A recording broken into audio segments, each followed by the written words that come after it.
Hello, Midlife Mavens. I hope this pod finds you well and having settled back into maybe a little bit of a routine as the new year gets underway and we come out of the holiday haze. And today's episode is all about fatigue and through the lens of human design in particular. Fatigue is definitely something I've heard a lot of you talking about in terms of one of the more difficult symptoms of perimenopause. And so I wanted to take a moment to explore it through the lens of human design and give you some insights about how you can use your chart to help you identify areas where you might have some energy leaks, or you might need to set up some stronger boundaries, or you might need to practice some energy clearing. And so I get into 4 specific centers that I think are really important for you to look at. And if this episode excites you and really hits home, then I'd love to invite you to the masterclass that I'm teaching with Dr. Johanna Kokoda and Maggie Thomas, my retreat partners. It's coming up this Sunday on the 12th at 11:30 Eastern Standard Time, where we are talking about charting your own perimenopause path and helping you to create a roadmap for midlife renewal. So if you are interested in that, I've got the link in the show notes, and I hope you enjoy the episode. Welcome back to Midlife by Design. Today, we're going to talk about fatigue, that bone-tired feeling that oftentimes accompanies perimenopause. And I know a lot of my friends and people I've met on social media have struggled with fatigue as part of this transition that we experience in the perimenopause years. And I wanted to look at it today from the perspective of human design, because I think that although we can address fatigue from a health standpoint and wonder if we are missing nutrients or if we are overworking ourselves, from a work standpoint, I think it is also worth taking some time to consider our energy centers and how the way that our energy works may be affecting why we're so tired all of the time. So let's dive into this.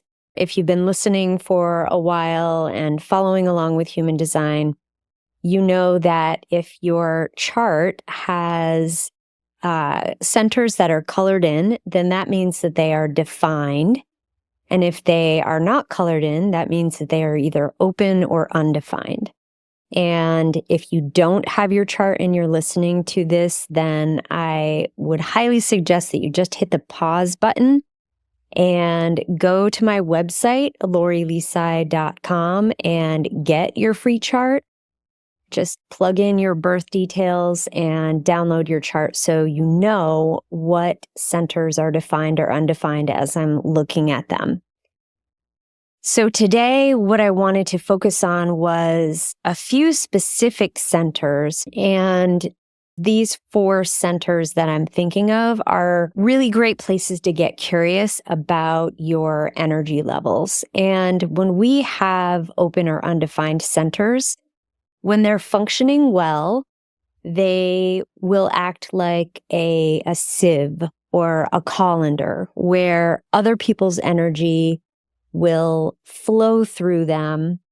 And if we, with the undefined center, are experiencing that energy, we are actually amplifying it from others around us who have it defined. So, for example, if I have an undefined emotional solar plexus and I am in the company of somebody who has a defined emotional solar plexus, then I am going to be amplifying their emotional energy in particular. And what's really important for me, if I have this center undefined, is to understand that when I'm around other people, that is what I'm doing. And so to recognize when I'm feeling emotions at a high intensity, that those are just emotions I need to let flow through me as if I'm a colander. They are temporary, they are momentary, they do not necessarily belong to me. And so allowing them to flow through me as opposed to functioning in the lower expression of an undefined center where I become like a sponge and I take on that energy and start to make it mean something about myself. And that's not what we want to do. That is what ends up causing a lot of fatigue.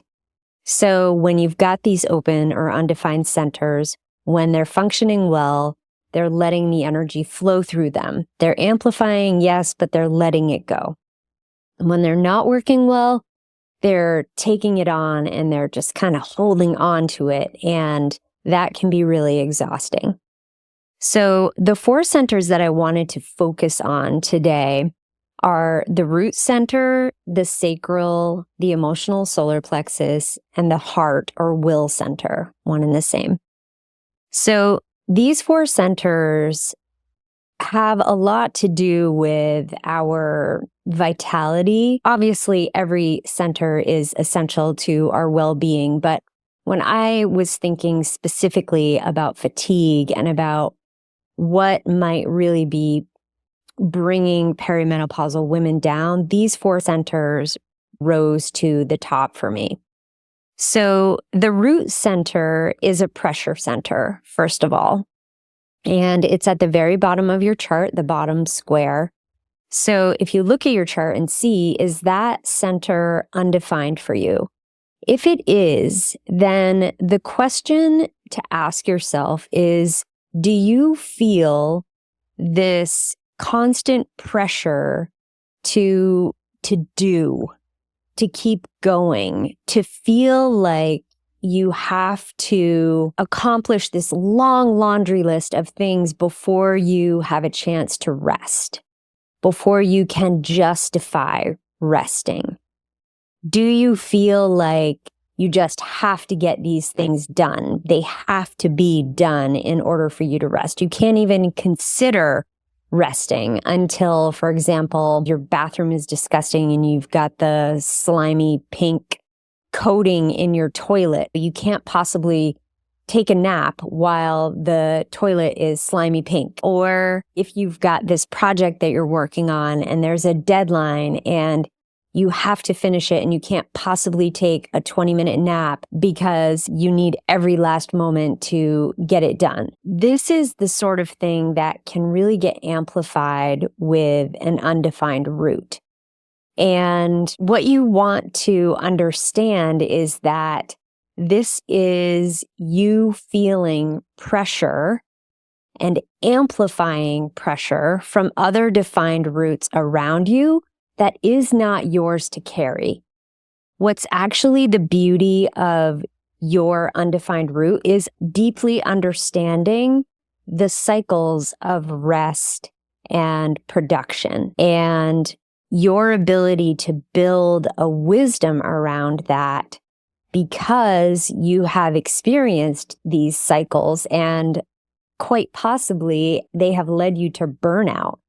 And so understanding what are the cues that your body is giving you, when is it actually asking you for rest, and what happens when you honor those cues instead of forcing yourself to continually move forward. And an interesting thing about the root center is that it is a pressure center and it pulses. So even for those of us who have this center defined, it still doesn't mean that it's on all of the time. It pulses on and off, on and off. And listen, a lot of times when it's off, it's not super convenient. However, it's very important for those of you with a defined root center to understand the cycles that happen with your energy and when that root is pulsing off and when it pulses on, and to learn how to honor that the best that you can, especially in a society where we're basically asked to work on relatively random timelines as they compare to how our body works, right? Like our root may or may not be on a Monday morning when we have to get up and go to work, for example. So that's the root center. Let's talk a little bit about the sacral center. If you have an undefined sacral center, then first of all, that's going to mean that you are a manifestor, projector, or a reflector. And the sacral center is that battery power that helps us accomplish and give us life force energy to keep moving forward. And with a defined sacral, it can be easy to just keep going and going and going.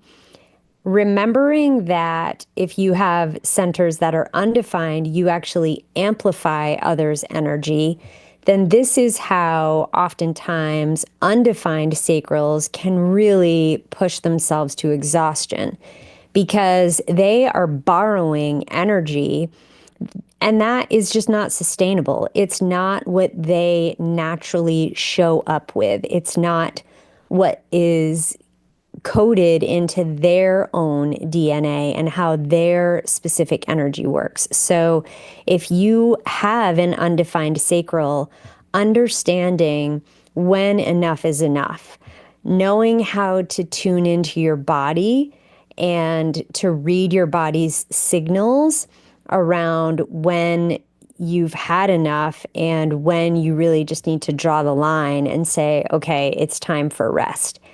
And more likely than not, it's going to be far more often that you need rest than those of your friends who have sacrals defined. And remember, sacrals are generators and manifesting generators, and that's about 70% of the population. So if you're walking around with an undefined sacral, you are in the minority, and learning how to speak up for what you need is so, so important. And honestly, will also help those of us with defined sacrals to just remember the power of rest. Remember that rest is a form of resistance. Remember that it is important for us to rest our bodies in order to bring our best selves forward.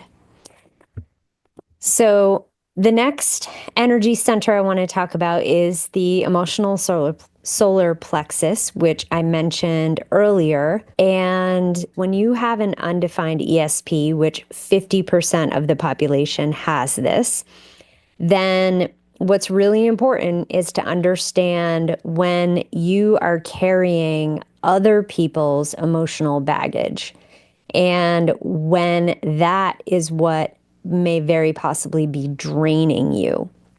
So when you're feeling exhausted, consider how you're feeling emotionally in terms of the ups and downs. Have you been experiencing super high highs or super low lows? And might you be amplifying other people's emotions around you versus letting those emotions flow through you, coming back to your own equilibrium to ask yourself, which emotions of these are actually mine and which ones belong to the people around me? Because if you are acting like a sponge, especially in this center, then that can very, very easily lead you to exhaustion. Because carrying around other people's emotions on top of what you yourself are experiencing is just a whole other layer of added stress to your body. And it's really important to understand how to establish some of those emotional boundaries and or emotional clearing practices, which we'll talk about in a little bit. So that is for the emotional solar plexus. And then the last center that I want to focus on today is the heart or will center. So the heart center is all about worthiness, yes. And it's also about willpower. It is the center in human design that helps us to push through, to continue on, to go further when we didn't think we could. And this can be a really good thing, in terms of accomplishing the things that you set out to accomplish. However, if this center is undefined, then asking yourself, where are you forcing yourself through something to power through because you feel like you should be doing it versus what you're using your strategy and authority for? Like what did your strategy and authority call you to? I think this center is probably, in my opinion, one of the most conditioned centers in all of our centers through human design because we are living in a capitalist society. I think the will center has been super conditioned because we're all trying to function in this society that says, like, hey, if you accomplish, then you are worthy. And what you do defines your worth. And so our will center kind of takes over when the rest of our body is exhausted and says, no, let's keep going because we have to accomplish, we have to do, we have to produce, and we can do it through sheer willpower. If we can just tap into other people's and borrow it for long enough, then we can accomplish what we set out to do, and that'll somehow make us feel better, make us feel worthy. And this is folly. And as I mentioned earlier, that idea of rest is resistance. This is where we have to start truly listening to our bodies and honoring our strategies and authorities and understanding when we enter into an agreement through our authority that we can see it through, but it doesn't necessarily need to be a super linear path. And sometimes, even if our authority has led us to something, it may take longer to accomplish because our body just needs rest and rejuvenation. So understanding where you are forcing yourself through to accomplish something out of sheer willpower when you have an undefined heart center is definitely a place to get curious in terms of our midlife fatigue. So those are the 4 centers that I wanted to talk about. And I wanted to just mention HRT here as part of kind of a personal story. So a good friend of mine and we both kind of share the same philosophy around HRT and just in general, not wanting to put pharmaceuticals or things into our bodies if not absolutely necessary. And listen, I just had surgery on Thursday and I'm laying in bed recording this podcast, and I have had my own journey around having medication pumped into my body to get me through this surgery. And I think that there is a place certainly for medicine and what it can do for our body. And there is also such power in our bodies to heal themselves. However, when it comes to fatigue and insomnia in particular, so my friend was suffering from insomnia, just literally not getting sleep for months and months and months and eventually years. It became, I think she got to like year 3 where she had been sleeping for, I don't know, maybe like 4 to 5 hours a night approximately. And I mean, I remember the circles under her eyes and just wondering like what was going on and how to help her. And eventually she chose to start HRT, and that has made all of the difference for her. And listen, I am not a doctor. You all know that.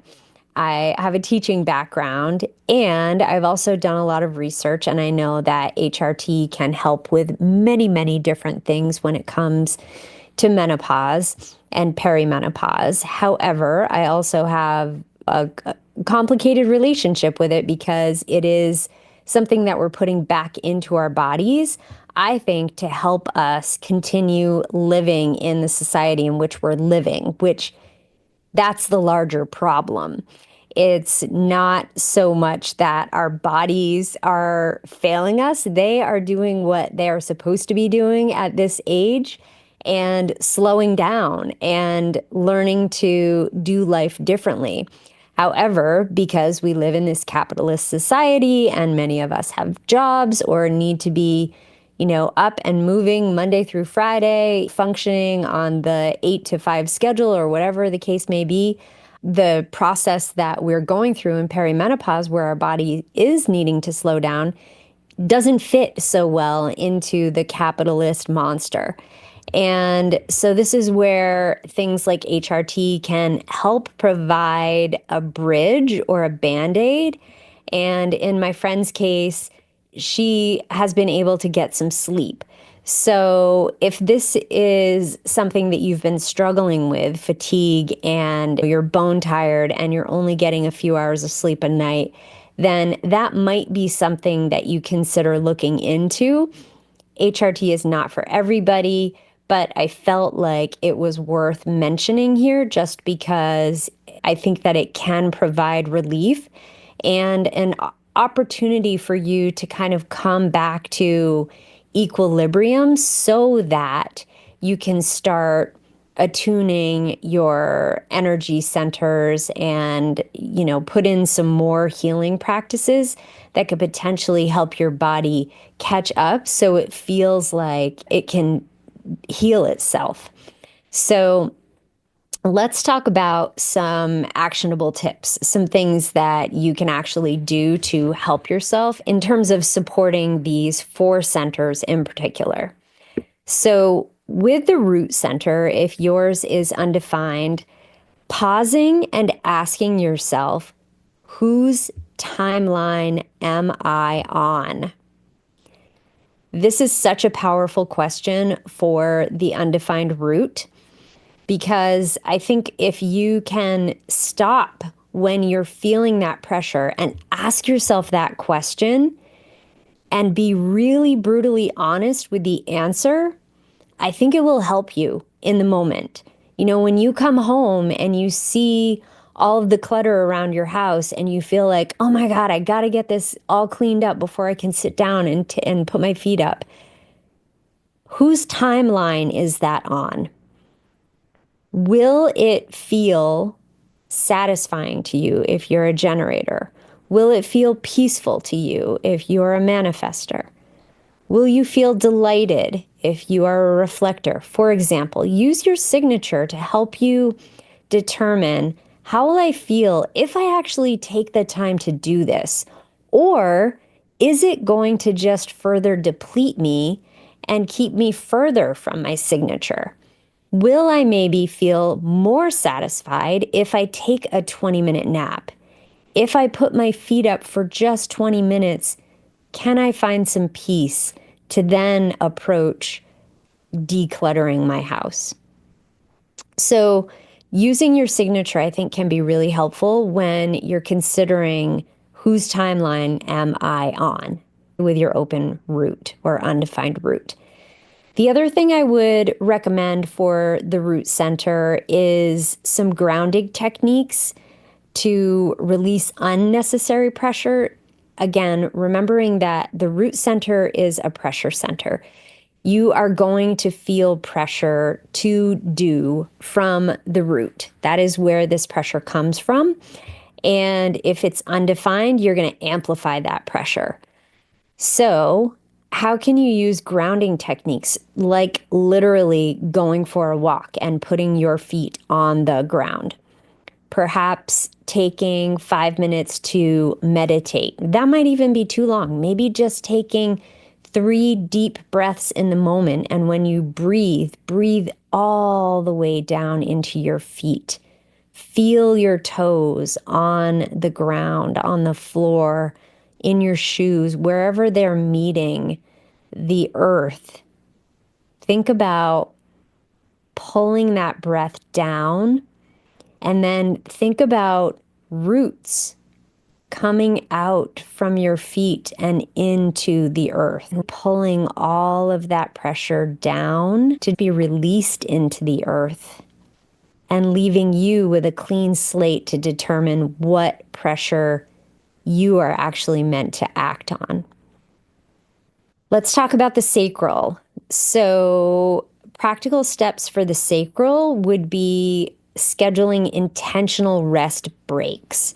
So, if you have an undefined sacral and you know that it works well for you to, for example, work for 45 minutes and then take a break to just lay on the floor and roll around a little bit, or go outside and take a deep breath and open up your eyes and get some sunlight in, or get up and shake and move your body. But I just picked 45 minutes as a random time. You need to tune into your own body and learn to trust those body's signals to stop before you're fully spent. If you're hearing or you're feeling, I'm tired, I need a break, if your body is getting restless, if you're needing to switch positions in your seat, take that as a signal, which it is, from your body to get up and move, to take a little bit of a rest break. And it doesn't have to be long necessarily.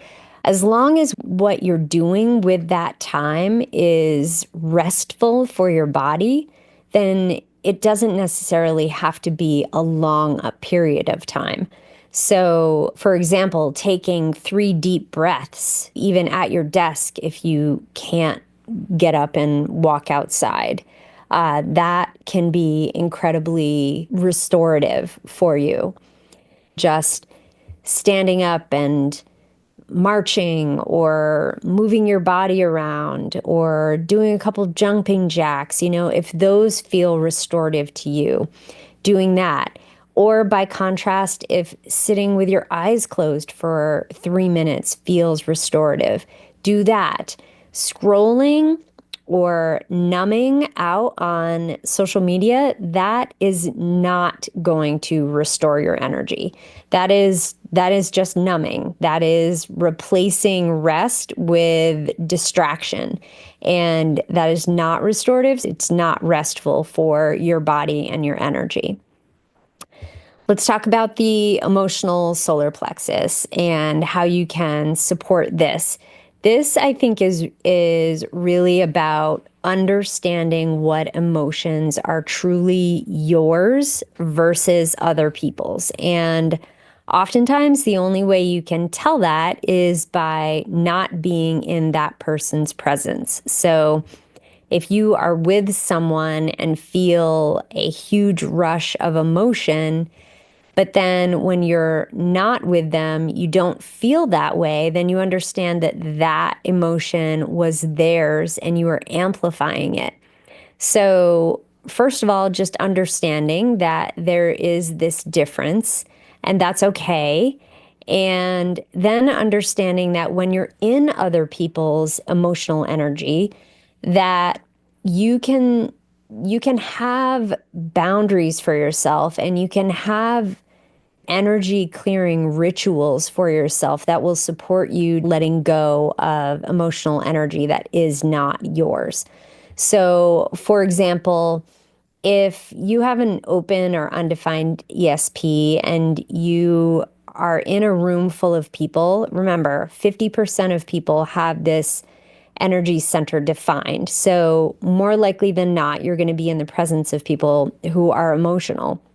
And so just understanding that you can say something before you walk into a space like that, like just remind yourself, I'm about to go into a populated area and, I will probably feel lots of things and they aren't necessarily mine. So just setting some boundaries around that to say, I'm clear on who I am and how I'm feeling right now coming into this space by myself.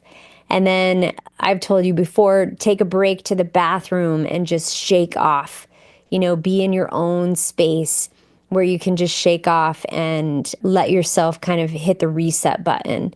And then things like journaling and meditation can be really supportive for undefined or open ESPs because you're allowing yourself to just be in your energy, get out what you feel is not yours, and help you to clear that out. Remember that emotion is just energy in motion. So physical movement is also a really beautiful way to move emotional energy.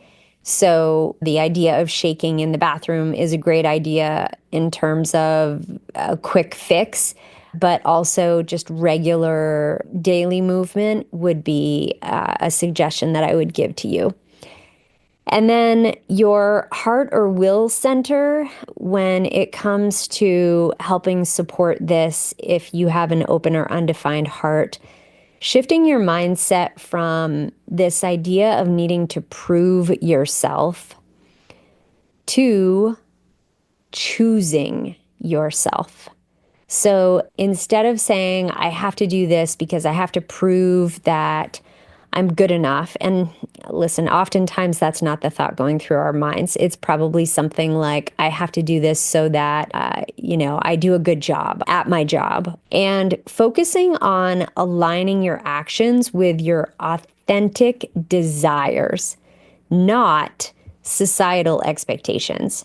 What is on your heart versus what are the expectations that you feel like you're taking action on just because other people expect them of you.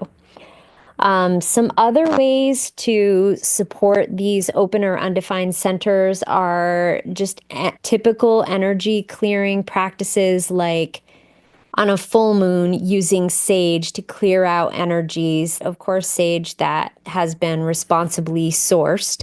Another thing would be to use a sound bath or a tuning fork, for example. Physical movement, I mentioned as an option. And I realized that what I'm telling you here are a lot of things to do. And the whole pod here is about fatigue and just being bone tired. And so I'm giving you these ideas, but I also want to circle back to the really important idea that just sitting, just laying down, just doing nothing is such a beautiful way to support your open and undefined centers. Just do nothing. That's it. I know. It's hard to imagine sometimes for some of us, and especially those of us who go, and do. However, as I'm sitting here recovering from a surgery and really letting myself feel all of the feels and sit with the sensations and meditate and use healing frequencies and read books and be in this space in this time, I think that is going to help my healing so much. And I think it's a great example of what we can do on the regular for any of our open or undefined centers. So we've talked about these 4 centers: the root center, the sacral, the solar plexus, and the heart. And really, it always comes back to awareness and simple practices that help us to support our energy here, or our ability to monitor and handle other people's energy when we have open or undefined centers. So I think that looking at this period of perimenopause in our lives and its call for us to slow down, and where we are feeling tired, is an opportunity for us to use our human design to our advantage and say, okay, these are the centers that I have in my chart that are open or undefined. These are the places that I am taking on and amplifying other people's energy. And where might I be doing that so much that I'm taking it on as if it's my own energy and therefore exhausting myself? This is one of the keys to the fatigue in perimenopause that nobody else is really talking about. But I think we should be talking about it because our charts give us the specifics around what it looks like from our perspective, our very, very unique perspective. We came into this life with this energy chart on purpose. And if we chose to have certain centers in our design undefined, it was by choice. It was for a reason. So we need to honor those and understand that if we are reaching a point of exhaustion in perimenopause, then it is an invitation for us to decondition these open and undefined centers. We don't have to feel this tired forever. And understanding our open centers is what I believe can be the game changer. So if this episode has been helpful for you, then I would encourage you, if you're listening to it when it is launched in January of 2025, to join me for the masterclass that I am co-hosting with Maggie Thomas and Dr. Johanna Kokoda, called Charting Your Perimenopause Path. And we're basically coming together on Sunday, January 12th, to talk about what would a roadmap to midlife renewal look like for you personally, and what components are integral to making perimenopause the best part of your life and not such a damn struggle. And how do you actually work with it to move into the wild woman phase of your life? So I will drop the link in the show notes. We have it up on Eventbrite, and I have it on Facebook as an event. So I invite you to join us for that, because we will be digging into even more goodness around all of the things that we struggle with in perimenopause, and more along these lines, looking at the hormonal shifts and how we can support you from not only the medical perspective, because we do have Dr. Johanna Ko with us, but also from a much more holistic perspective, which she takes, as well as Maggie and I. And this example of looking at these 4 open centers is just one way of reconsidering how to look at perimenopause and the way our energy works.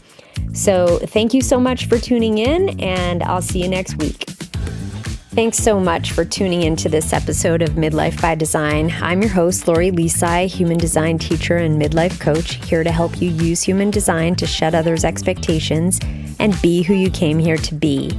And I have actually been resting myself, as I just recently had surgery. Unfortunately, I broke my wrist right before Christmas. So it's been kind of a rocky end of 2024 and beginning of 2025, but I do love how we can redefine and look at the beginning of the year in different ways, especially through an astrology lens. So this year is just an extra slow start for me, and so I felt like looking at fatigue would be great timing. So I hope that this episode helped you to consider where you might be experiencing some of that fatigue, that perimenopause fatigue, and how you might actually address it in a way that will truly help you move out of it. So I would love to see you at the masterclass that I'm teaching on Sunday with Maggie and Johannika. Check the show notes for the link and register. It's free, but spaces are limited and they're filling up quite quickly. So I would definitely register if you want to be part of that class. And as always, I am sending you the strength to release what no longer serves you, joy to fill your days, and the clarity to be who you came here to be.